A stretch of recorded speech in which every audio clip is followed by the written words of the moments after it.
السلام علیکم ورحمۃ اللہ وبرکاتہ۔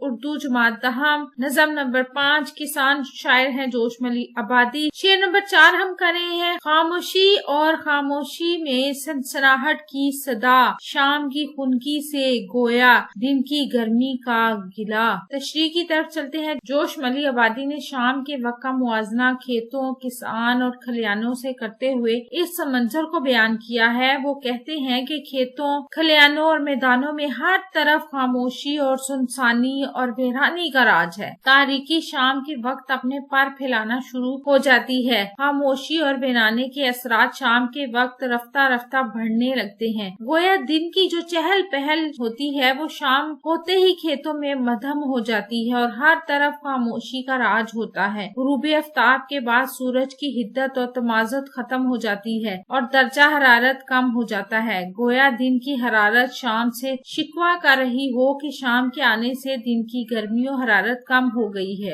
اور ہر طرف ویرانہ، خاموشی اور ہو کا عالم چھا گیا ہے۔ ماصل شعر ہے۔ گم ہو چکی ہے دنیا بکھرے سکوں میں، دل غرق ہو رہا ہے چپ چاپ کے فضوں میں۔